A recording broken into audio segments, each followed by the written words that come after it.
Sejam todos bem-vindos ao IHU Cast, o podcast do Instituto Humanitas Unicinos. Regularmente apresentaremos debates sobre a conjuntura do país e do mundo, contando com a participação da equipe que integra os eixos de trabalho do Instituto, bem como com a presença de convidados especiais. Esta semana, no programa número 1, debatemos as entrevistas publicadas nas notícias e entrevistas do dia na página do IHU. Confira o debate e as análises sobre os seguintes textos. Ricos nutrem ódio ao PT. Entrevista com o ex-ministro Bresser Pereira. Segundo o governo Dilma, guinada à direita? Não, um cavalo de pau. Entrevista especial com Luiz Werneck Viana. O lastro da crise. O PMDBismo é a lógica que sustenta o PT. Entrevista especial com Bruno Cava. As manifestações dos dias 13 e 15 de março. Polarizações desérticas. Entrevista especial com Marcelo Castanheda. Fique com os debates. Eu estou inquietada com o Bresser Pereira, porque na verdade ele que, no governo Fernando Henrique, apresentou uma proposta de reforma do Estado e que vem em implementação crescente ainda, né? A reforma do Estado posta lá e que dá uma direção que para mim não me dá bem-estar, né? Agora tem que... Agora isso eu quero saber sempre mais. Tem que entender bem o intelectual, o verdadeiro intelectual é alguém que está em fia, ele está se formando, ele está mudando, então ele tem uma crítica muito forte hoje. Então tem que Atualizar. Cara, esse que é interessante, a crítica que ele faz, não sei, não vou participar da análise que eu vou apresentar. Então eu vou ler fazer uma síntese da reportagem, da entrevista feita por Eleonora de Lucena, da Folha de São Paulo, de 1 de março de 2015, que tem o título Ricos nutrem ódio ao PT, diz ex-ministro. Esse é o título que está ali. Bom, então, ele recentemente lançou o livro A Construção Política do Brasil, e é através dele que acaba gerando uma série de questões dessa entrevista. A primeira questão que ele levanta é justamente o que o Padre Inácio estava colocando antes, né? Ele tem todo um resgate histórico. Então ele coloca que teve 5 pactos políticos no Brasil a partir de 1930. O primeiro seria o Nacional Popular, de Getúlio Vargas, até os anos entre 30 e 60, aí mais ou menos 64 até 77 o Pacto Autoritário, Modernizante e Concentrador de Renda, depois de 77 em diante o Democrático Popular, que vai promover a transição, e aí com Collor e FHC há um novo pacto chamado de Liberal Dependente. E com a vinda do Lula, ele propõe um pacto nacional popular. Entre quem? Empresários industriais, trabalhadores, setores da burocracia pública e da classe média baixa. E esse pacto deu um resultado triunfante de 7,4% de crescimento. No entanto, nos últimos anos do governo Dilma, esse pacto se desfaz. E o motivo principal é que o desenvolvimento não veio, se cresceu em média 1% nesse período. Então esse foi o principal, né? A burguesia volta a se unificar diante dessa falta de crescimento.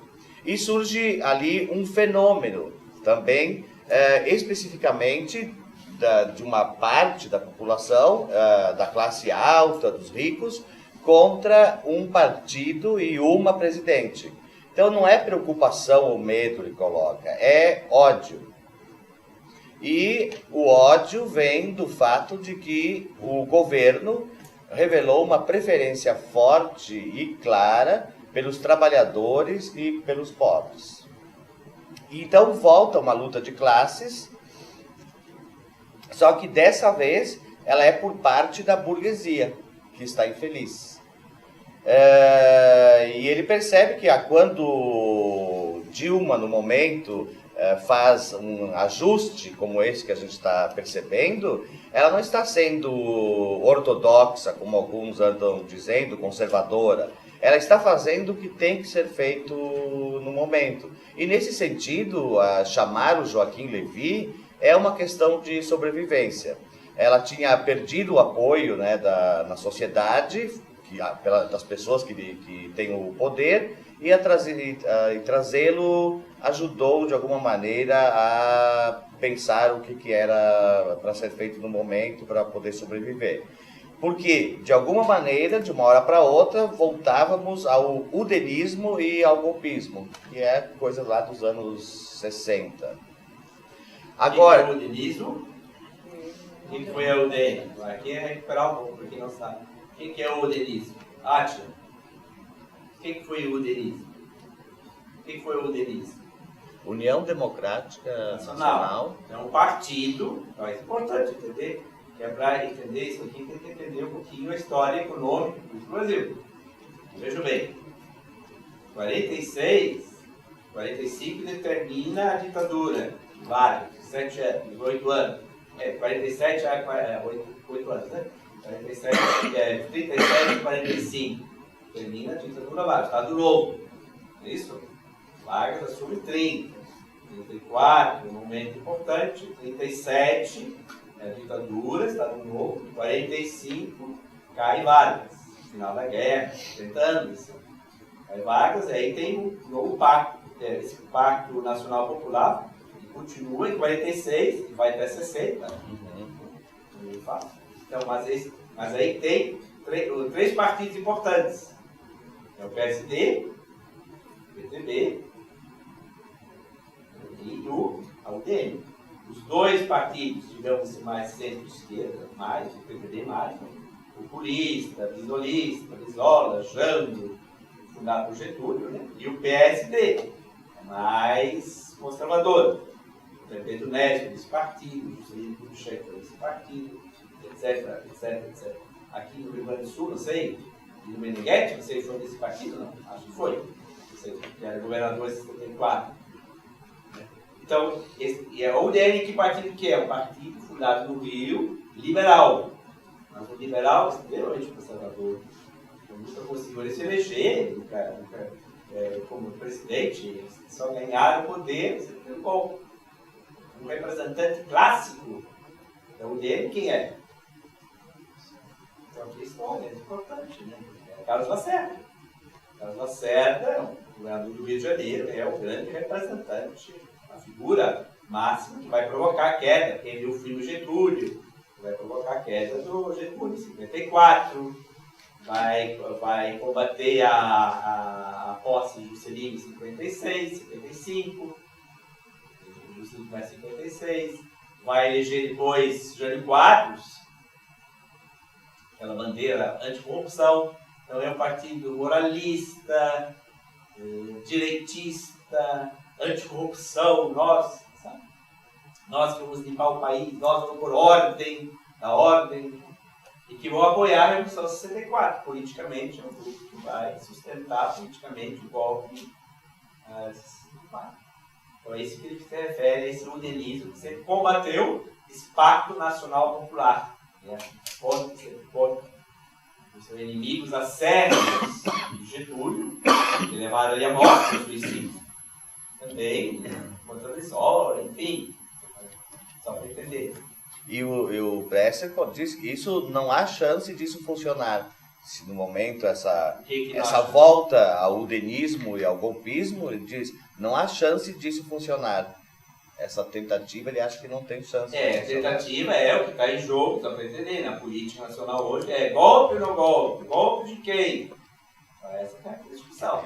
Essa coisa toda, as panelas, domingo que vem, para quem entende a história, essa manifestação dia 15, domingo que vem, parece que vai ser maior do que todo mundo previa, especialmente nessa semana, que vai aparecer bem depois do expulsamento da Dilma, no domingo passado. Então, lembra esse panelaço que houve no domingo de noite, essas manifestações do próximo domingo, elas lembram isso, Denise.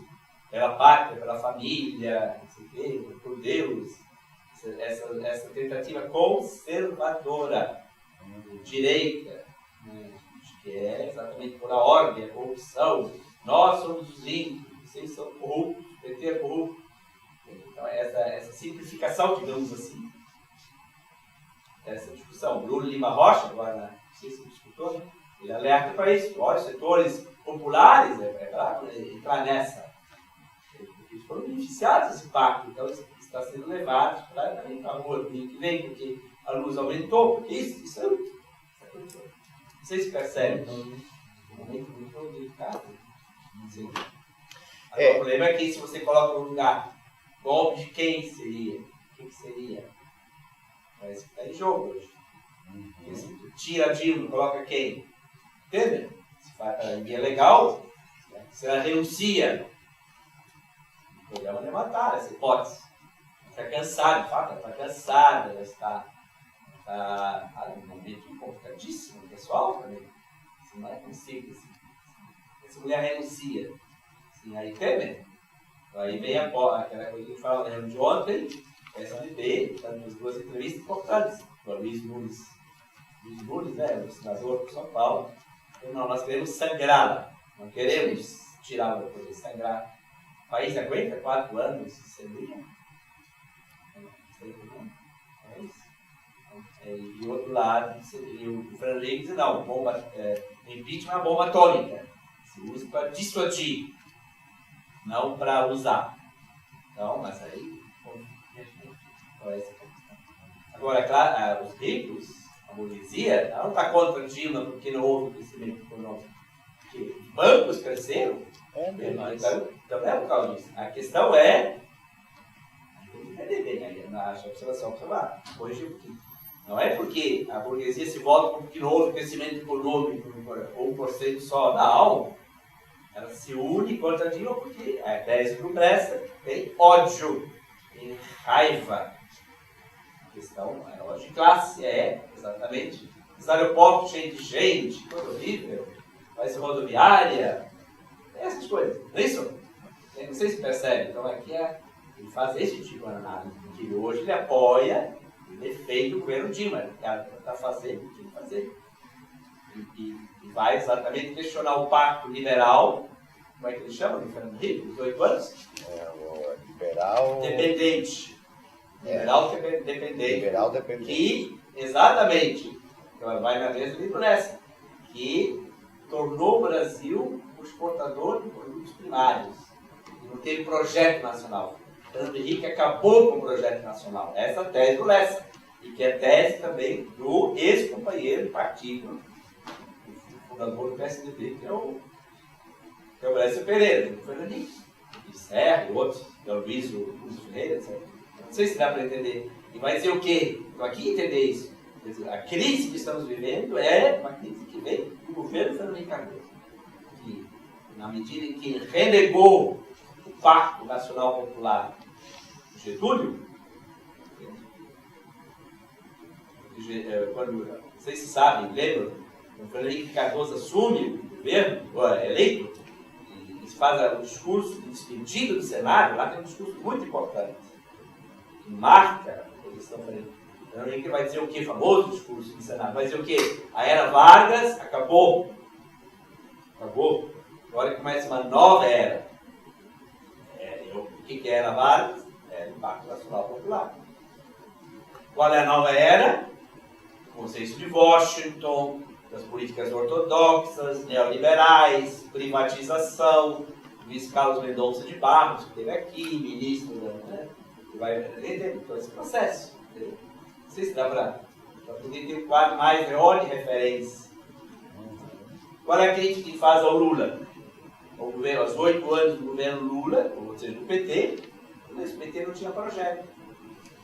E é a crítica que o Lessa faz hoje no site, na entrevista está no site, que é exatamente distribuir renda no momento favorável da economia internacional, mas não tem um projeto nacional de industrialização própria dentro do contexto, do novo contexto internacional, questão do pré-sal, petróleo, sim, mas o que? Nós vamos ser uma Arábia Saudita?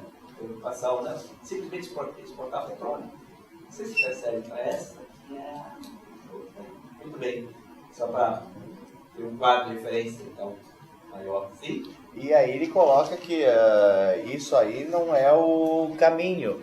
Qual é o caminho? Não seria o caminho? Essa coisa de querer o movimento de domingo, por exemplo, dá a entender que não é o melhor caminho. O que se tem que pensar, os brasileiros têm que se dar conta que há um problema estrutural, aquilo que é denominado, conhecido por doença holandesa. E isso mais no fim da entrevista ele explica. Então, só pontuando, a doença holandesa, ela é uma apreciação permanente do câmbio.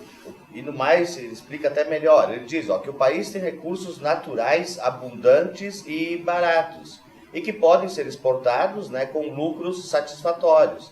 Então aí a questão da taxa de câmbio, se ela estiver alta, para esse pessoal que não agrega coisas para empresas industriais, para serviços tecnológicos, eles têm lucro. Mas para as empresas, que é onde geraria algum desenvolvimento nacional, isso não é de acordo. Então ele diz, a taxa de câmbio para as commodities deveria ser 2,50. Já para as empresas industriais brasileiras serem competitivas, teria que ser uma taxa de câmbio não de 2,50, mas de 13,10.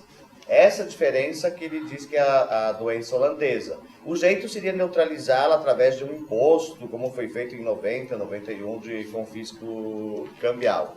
Então, para entender isso aqui, doença holandesa, o conceito da Holanda, então tem no site, tem um link. Tem no site, tem um link que o SPV explica o que é a doença holandesa. A Holanda, abundantemente tinha gás natural e vai exportar e viver as benesses disso.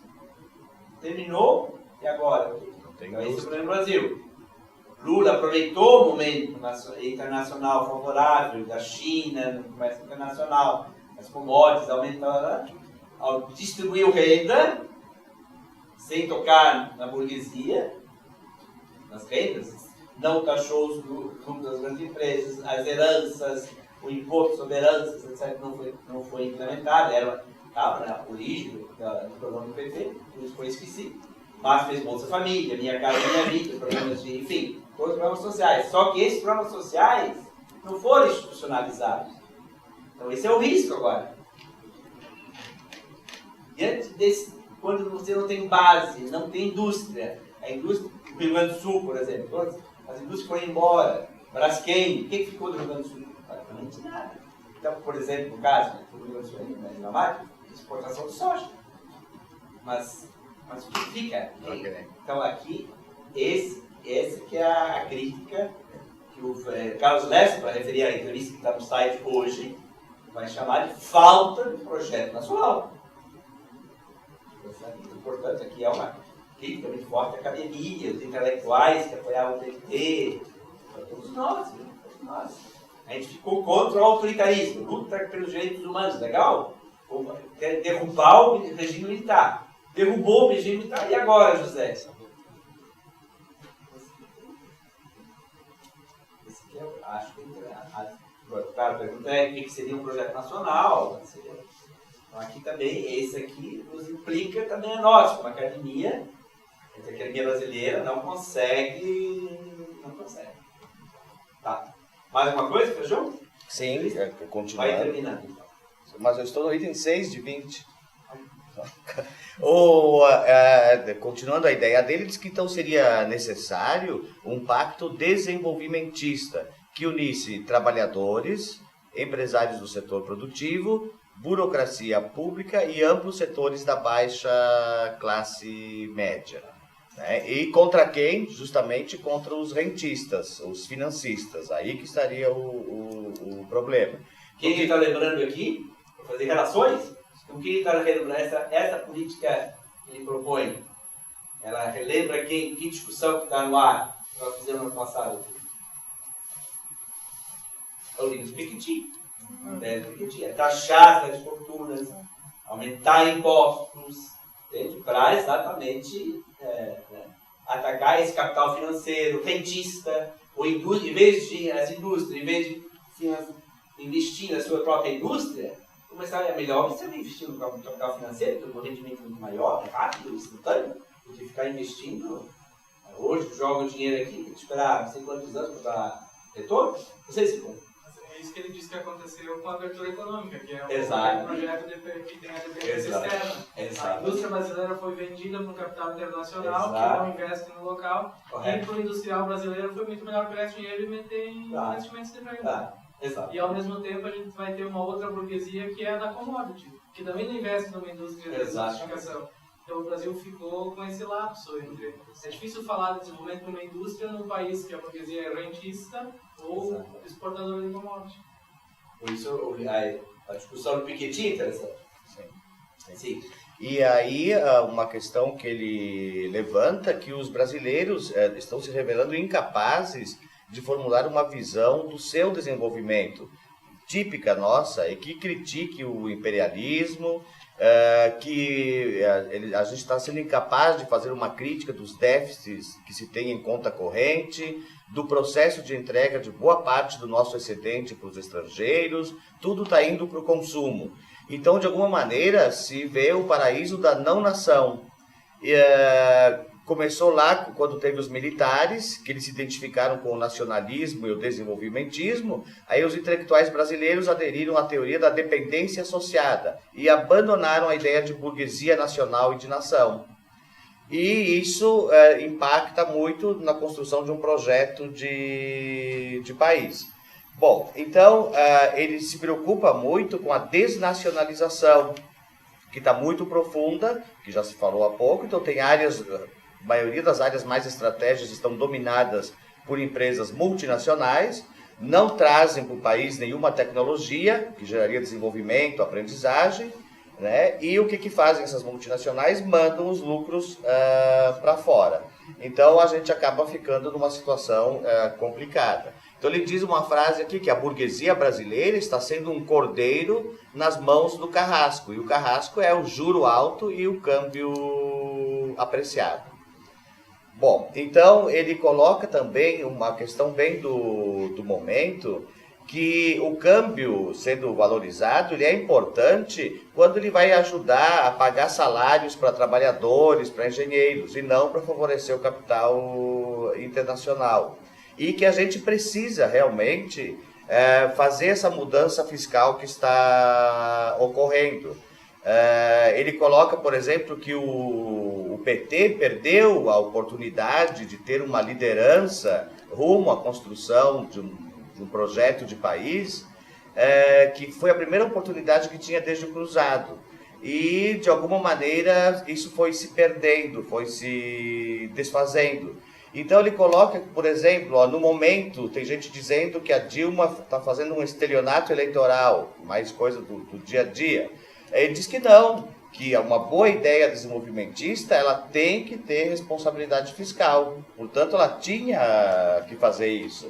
E desde o governo Fernando Henrique, o de Lula e de Dilma, se vai olhar economicamente, eles fracassaram. Aí, já indo bem sucinto, né, a questão das commodities, etc., que já se falou. Então, a situação econômica dos últimos 35 anos, ela é de semi-estagnação, crescimento baixo, e até essa política que tentou de desonerar impostos, de alguma maneira não deu certo. Ela gastou quase 2% do PIB em desonerações fiscais e não resultaram em nada. Bom, então ele traz a tese central do livro dele, desse novo desenvolvimentismo que ele desenvolve há 15 anos. Ele diz que tem que ter 5 preços certos. Um deles, a taxa de lucro deve ser satisfatória para os empresários investirem. A taxa de juros deve ser baixa.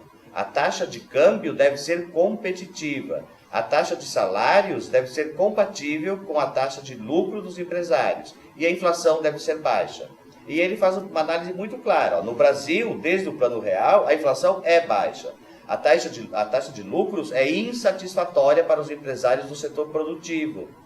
A taxa de câmbio é absolutamente apreciada, desde os anos 90. E a taxa de juros permaneceu alta quase o tempo todo. E mais ainda, a taxa de salários cresceu mais do que a produtividade. Ok. Então, isso reforça mais a Final. questão. Como é que termina a entrevista? Então, Pode repetir tudo. de alguma maneira, ele termina bastante pessimista, que a nossa desvantagem competitiva vai continuar, o Brasil vai continuar sendo estagnado e a desindustrialização vai continuar a ocorrer. Então ele diz que ele não vê nenhum sinal de que esse problema vai ser enfrentado, nem da parte do governo, nem das oposições e nem da academia. Isso. Essa é um pouco a análise, então, não é repetir todo o texto, viu? A ideia é um pouco que todo mundo fez livre, mas então de ressaltar os pontos mais essenciais. Alguma pergunta aqui? Dos textos que foram lidos, quem leu, que outros textos que entram aqui ou não, que acrescentam, complementam ou não, para não repetir os textos, porque senão fica um trabalho muito longo, né? Repetir os textos, né? Então é mais a partir dos textos que a gente leu. O que a gente, que se opõem, que complementam, que acrescentam. Werneck e Viana, ele é mais otimista, né? O Werneck e Viana, apesar de não fazer... Que texto tu leste? Qual é o texto do Werneck e Viana? Segundo o governo Dilma, guinada à direita, não, um cavalo de pau. Ele, na verdade, ele diz que... Bom, o que na verdade é interessante observar que essa entrevista foi de 15 de fevereiro, então na verdade tem elementos, né? A pior coisa que ocorreu foi o desencanto e o fato de o país olhar em torno e ver que não há nenhum projeto de futuro que seja persuasivo, que mantenha capacidade de encantamento. Estamos sem rumo. Isso daí eu fiz uns destaques assim, governo, né, no texto, na entrevista dele. O governo está perdido e confuso, a situação é preocupante. Na avaliação, a entrevista foi feita a partir da avaliação dos 50 dias de governo, e ele disse que o rumo dos acontecimentos no primeiro mandato dela apontava já uma direção em torno da inflação e baixo crescimento econômico. Tudo isso estava no radar, inclusive, e se manifestava na campanha eleitoral, tanto é que ela não apresentou proposta nenhuma, nenhum dos candidatos apresentou proposta para mudar este cenário, né? E havia uma resistência das candidaturas de oposição a Dilma, então apontavam que havia uma necessidade de mudança na orientação. E ele aponta, então, que os dois principais problemas do governo Dilma foi a aposta da presidente ainda no caminho do nacional desenvolvimentismo, né? E ele diz que isso não vale mais, que não é possível, não tem como evoluir nesse cenário diante dos processos de globalização e internacionalização que estão postos. E outro problema, ele diz que está justamente na relação do governo e da presidente com o PT. E isso ele diz que é muito perigoso, porque a presidente então precisa de um partido que a sustente. Ele problematiza bastante o papel da Dilma, diz que ela se coloca como economista, mas na verdade ela não é economista, não consegue dar conta disso, perdeu o rumo e agora fez então essa perspectiva de arrumação com o novo ministro da Fazenda, em coalizão com o PMDB, então, e isso provoca que um distanciamento maior do PT, o PT não está aceitando isso, os mais radicais, né? E na relação com o PSDB, então, existe essa aproximação, com o PMDB, que é... Como é que é a aproximação PSDB? Com o PSDB em função do projeto econômico. A proposta econômica que está em pauta no governo não é do PT, mas é do PSDB, né? O PMDB está mordido com tudo isso, né? Não se sentiu contemplado no governo, com a projeção do governo Dilma, e uma expressão disso está na candidatura do Eduardo Cunha e da sua afirmação lá, então o ranço está posto. E ele evidencia que o Eduardo Cunha ele é um agente importante da agenda política hoje e ela vai ter que coexistir com ele, e essa relação é preocupante. E daí, o que mais?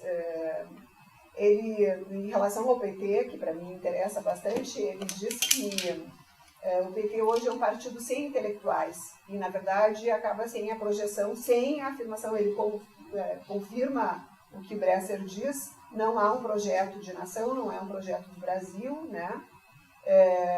Não há, segundo ele, não há perspectivas de nascimento de um outro partido, a exemplo da Espanha, enfim, porque nossos jovens, nem o movimento grego, nem o espanhol, ele diz que a juventude brasileira não está nesse nível, ela está viciada nos manuais revolucionaristas das décadas anteriores, né?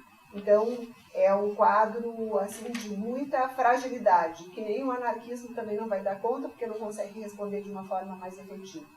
Ele, de uma forma muito sintética, apresenta um diagnóstico que eu considero importante, que tem a ver um pouco com o que tu estava comentando antes. Diz que a causa de tudo isso que a gente está vivendo tem a ver com o pragmatismo, que ele constitui a política, mas que não pode prescindir de um elemento de convicção, da ética na responsabilidade. Então, ele traz isso muito, muito forte, né? Em que as manifestações, por fim, né? Ele diz que a insatisfação agora é mais funda do que a de 2013 e que é muito preocupante. Lá em fevereiro ele estava dizendo, se essas manifestações avançarem, porque, na verdade, a crise, então, vai se tornando infernal.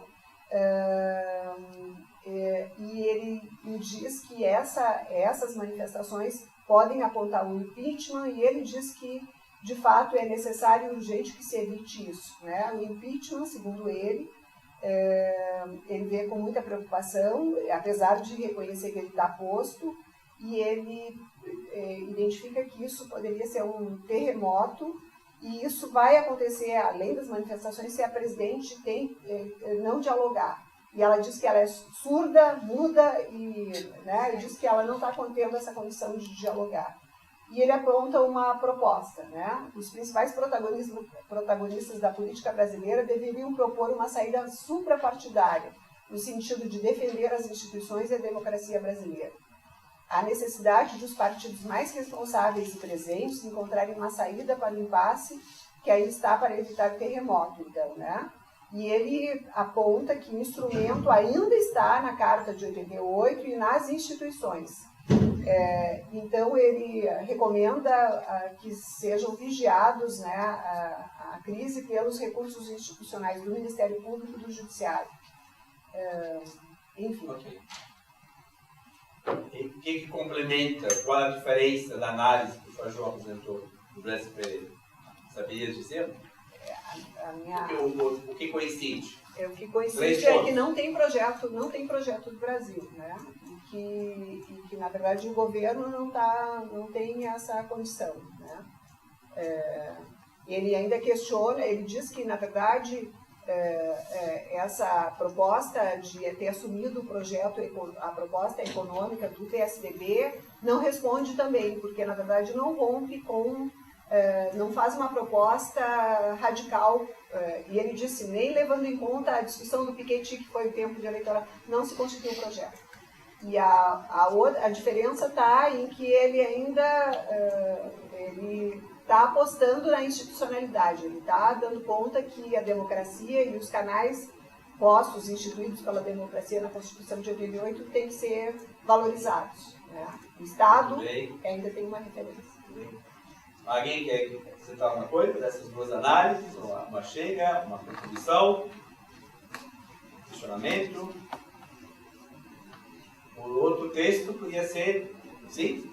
Eu posso ir fazendo um comparativo do texto Qual é o teu texto? Da entrevista do Bruno Cava, que é uma outra lente de análise, mas tem semelhanças e tem divergências, eu acho. Claro, outra lente de análise. O astro da crise, o PMDBismo e a lógica que sustenta o PT. Então, só para situar, o Bruno Cava, ele é daquele grupo da multidão, né? Ele é engenheiro aeronáutico, mestre e bacharel em Direito. e vem para o nosso ciclo das metrópoles.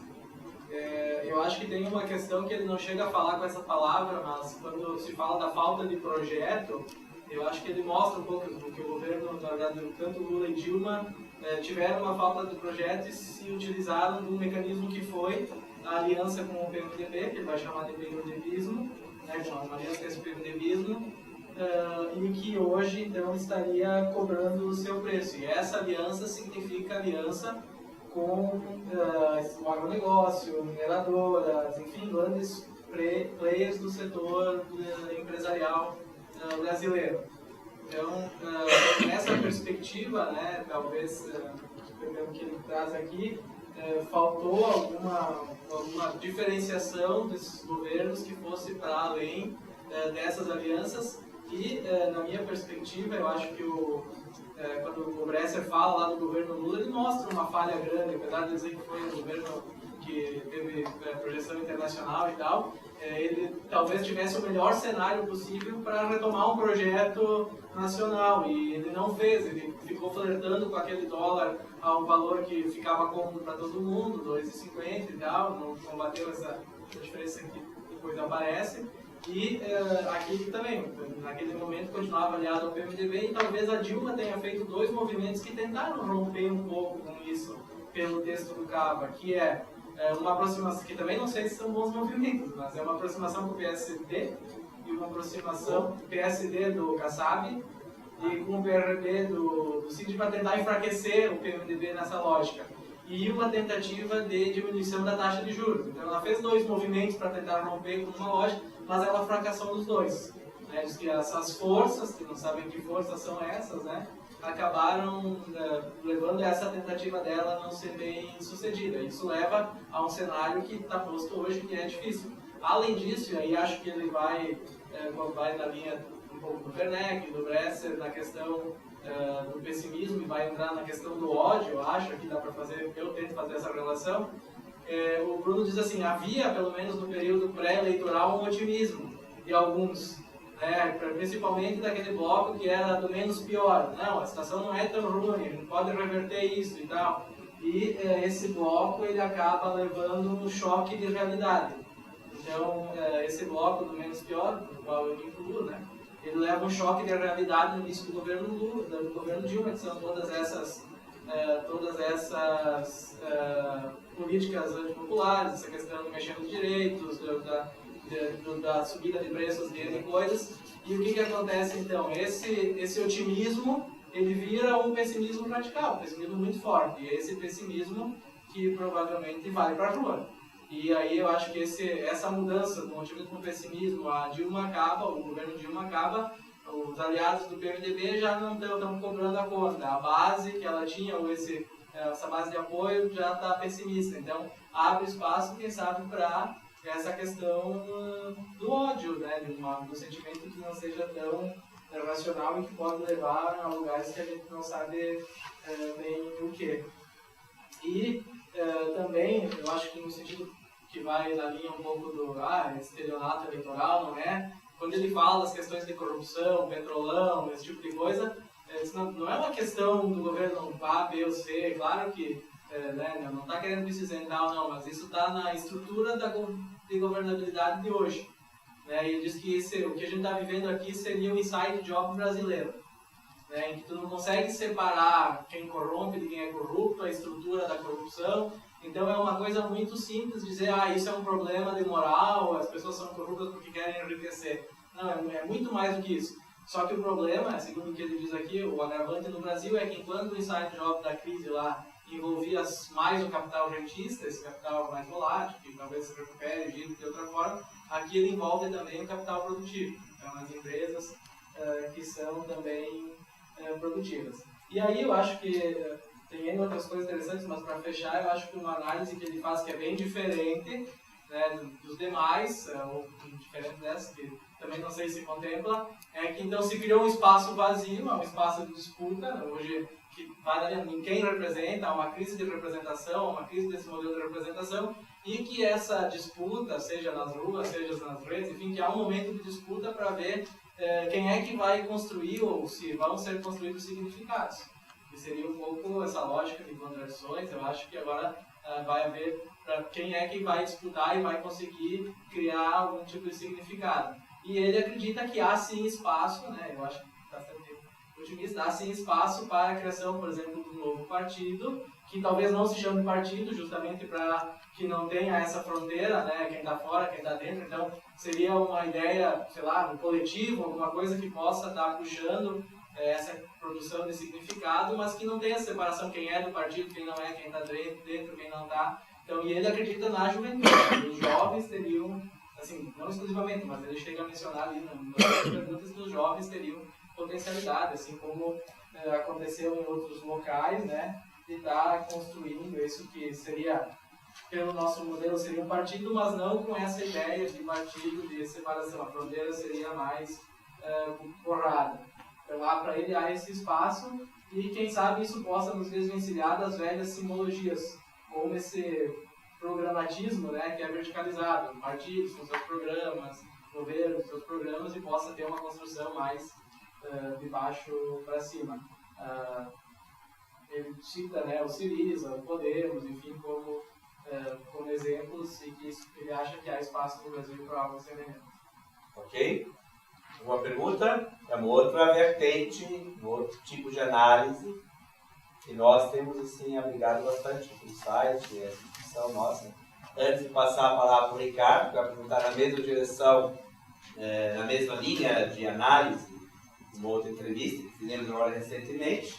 Antes que eu peço para os colegas da site, né, corrija aqui no errinho, né, para perceber, né? Tem que ver isso aqui, né? Dar uma olhada logo depois, né? Você já realizar seu trabalho. Então, eu gostaria de, antes de passar para o Ricardo, na linha dessa análise que o Lucas apresentou, do Ricardo, também, e que agora vai ser também a próxima, então esse manifesto que é importante. Provavelmente ninguém deu, né? Se tiver tempo ainda, né? Não deu de noite para ver, né? Mas que é importante. Então claro, isso aqui que expressa um pouco aquilo que a gente está discutindo. Não a falsa polarização. Qual é o título da entrevista do Castanhar? As manifestações dos dias 13 e 15 de março, polarizações desérticas. É isso aí, mas nessa direção. Dilma, PT, PSDB, toda a casta não nos representam. Organizar a justa indignação popular, não a falsa polarização. Então aqui pode ver, né? Então vamos ver todo o manifesto.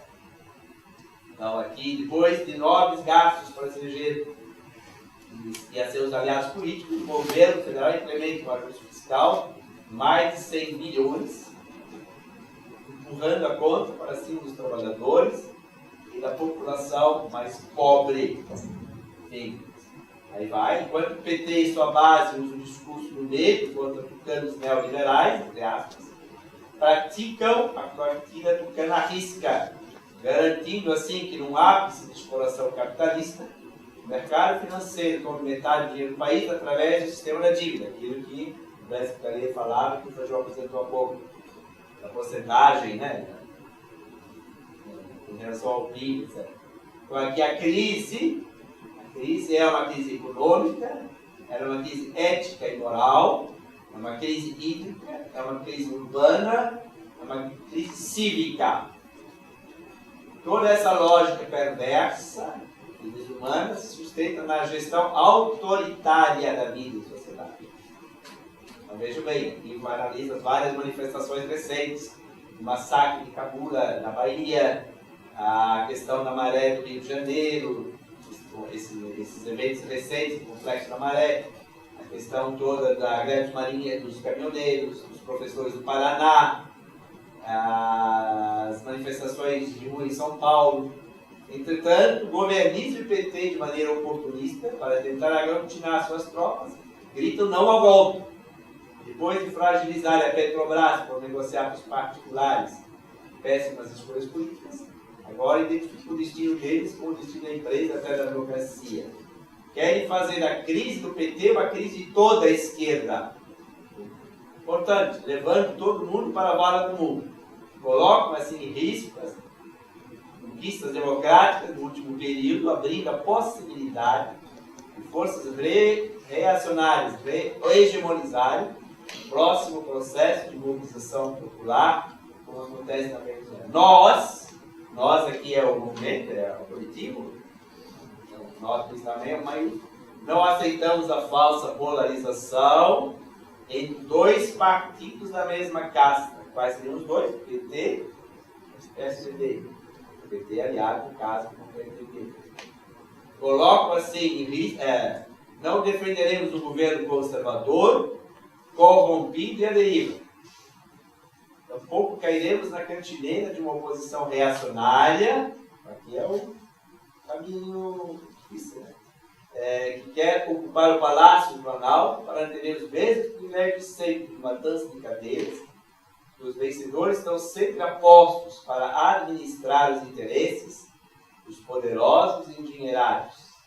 Enfim, vai adiante, nós estamos com a multidão, parágrafo seguinte, dos indignados contra o sistema político corrupto. Nós estamos com a multidão dos indignados contra o aumento do custo de vida, que sacrifica a população mais pobre e classe média. Nós estamos com a multidão dos indignados contra o ataque aos direitos trabalhistas e aos direitos a serviços públicos, à água, à liberdade, à própria vida. Por isso, indignados e gritamos, GIL, PT, PMDB, PSDB, e toda a casta não nos representa. E vem a outra parte, mas a indignação justa e legítima precisa avançar na capacidade de criar uma democracia real, na linha da multidão, né? Regenerando suas instituições e impedindo que se tornem meras correias de transmissão da casta do político negócio. Esse é um desafio claro para esse momento de lutas que se intensificam, substituir a crise do poder por um poder de criar mudanças duradouras e institucionais.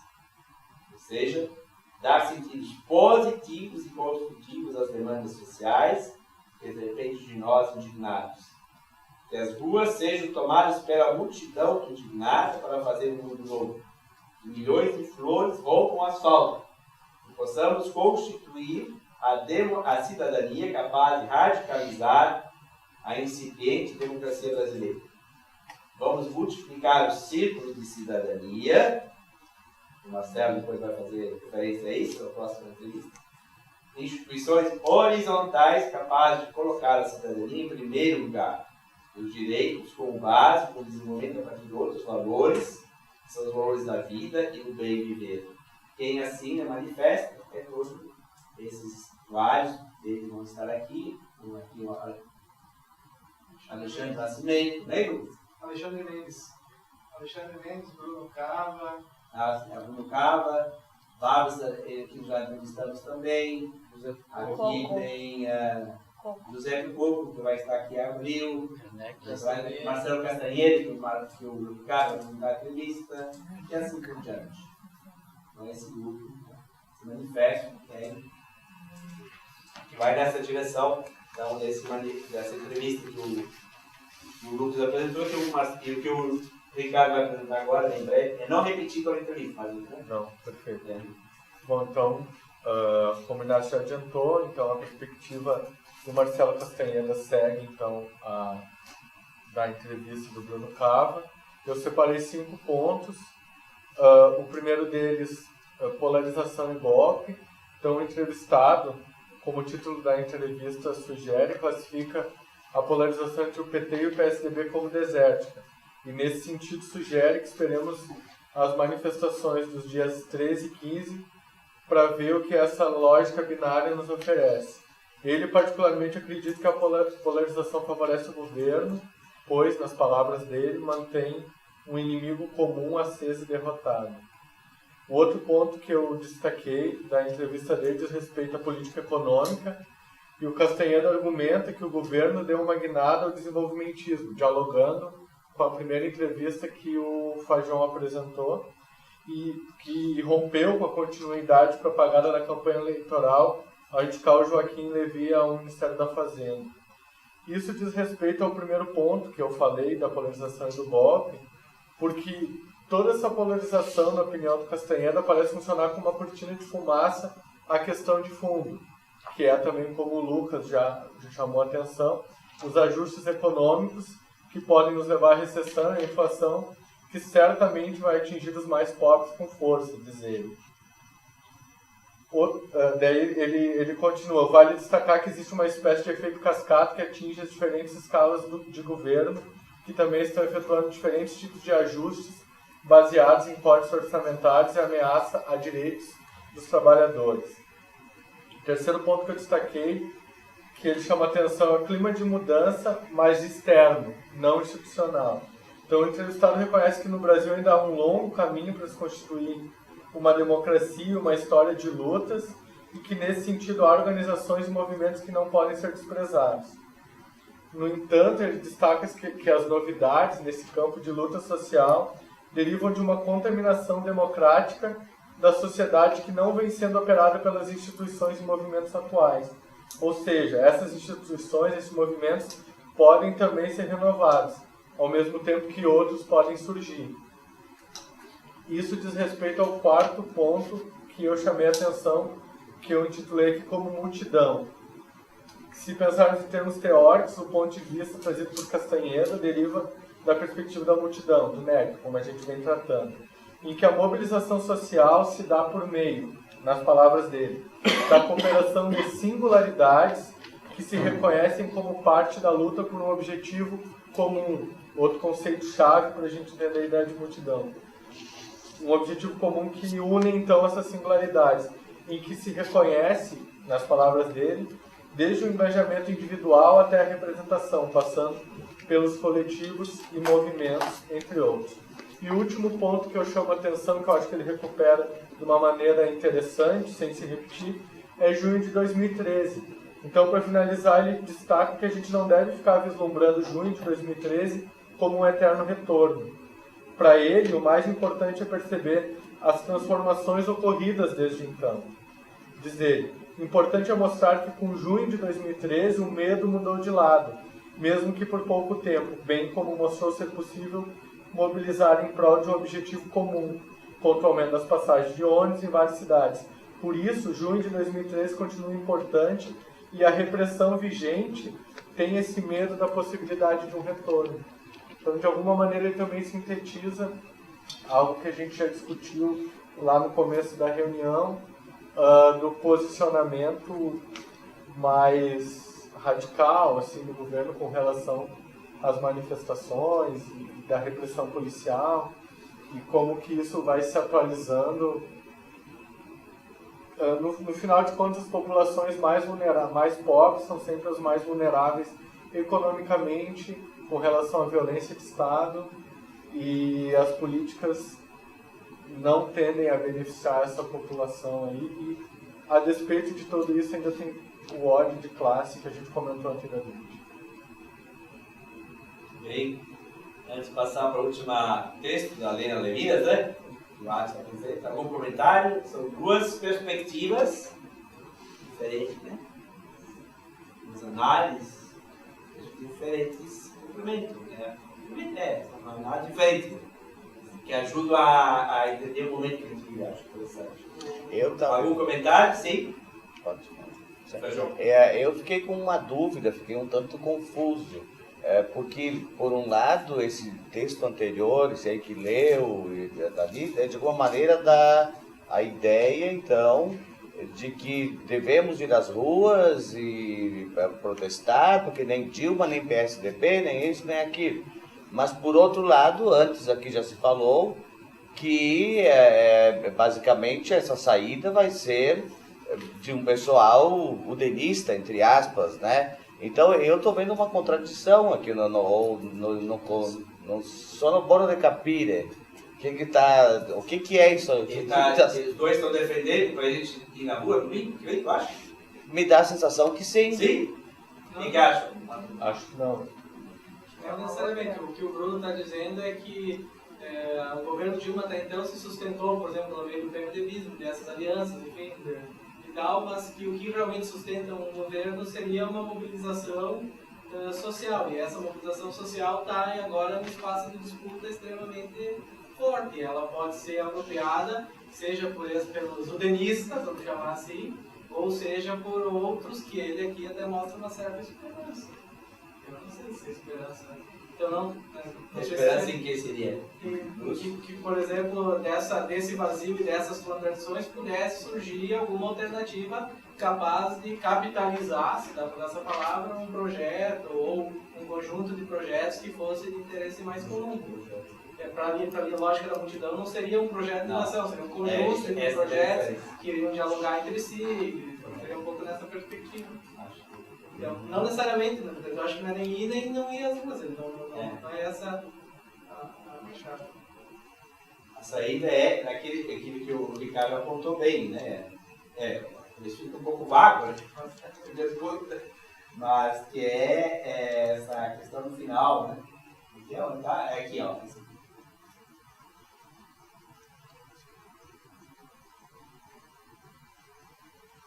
Trabalhar a ideia de cidadania, de luta por direito, frente às diferentes crises que vivemos, e transformar esse contexto de crise em formas de aprendizado, de construção de novas instituições. Me parece desafio a partir de uma ideia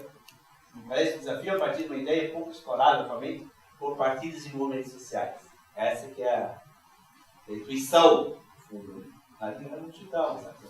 Uma iniciativa incipiente, da qual faço parte no Rio de Janeiro, são os círculos de cidadania. Eu fazia referente ao manifesto antes lá, onde estamos pensando ações concretas no amplo terreno da cidadania.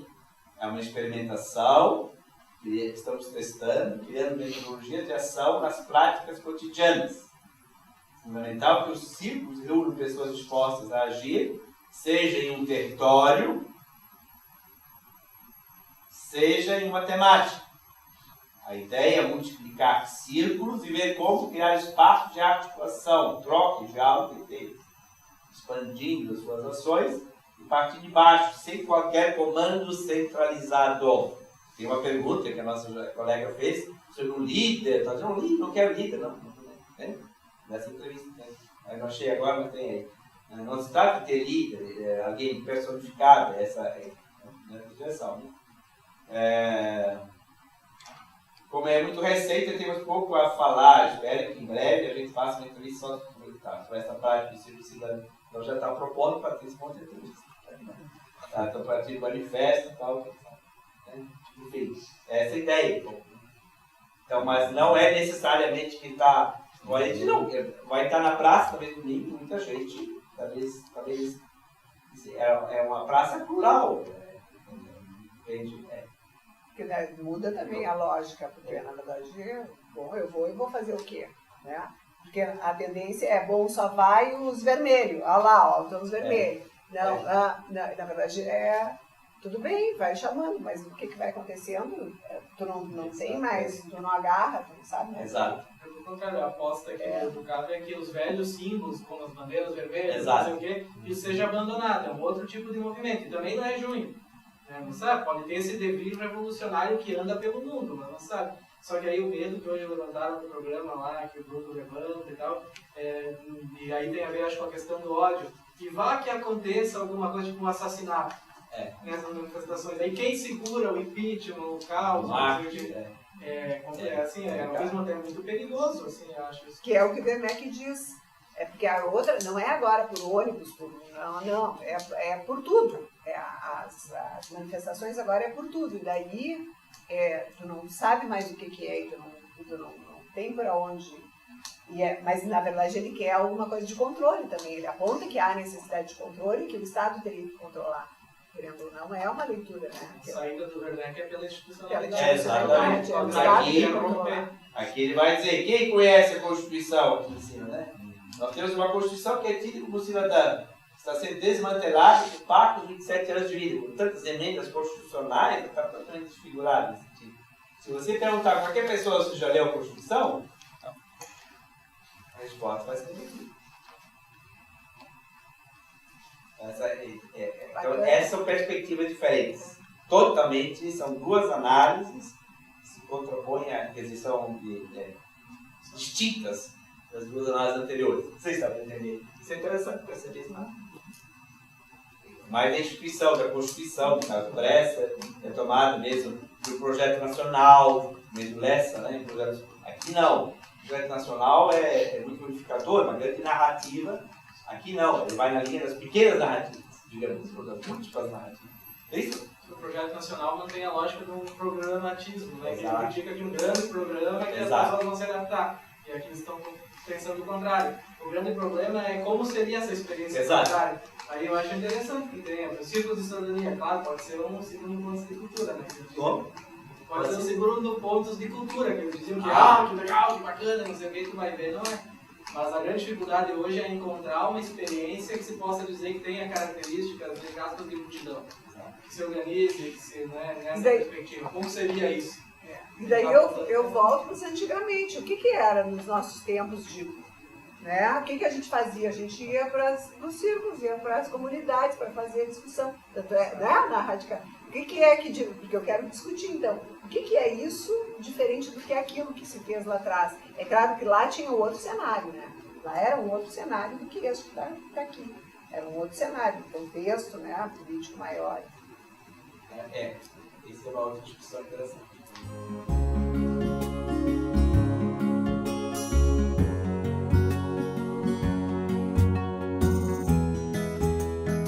Continuem acessando a nossa página no endereço www.ihu.unicinos.br, com notícias, entrevistas e análises atualizadas diariamente. Até o próximo IHU Cast.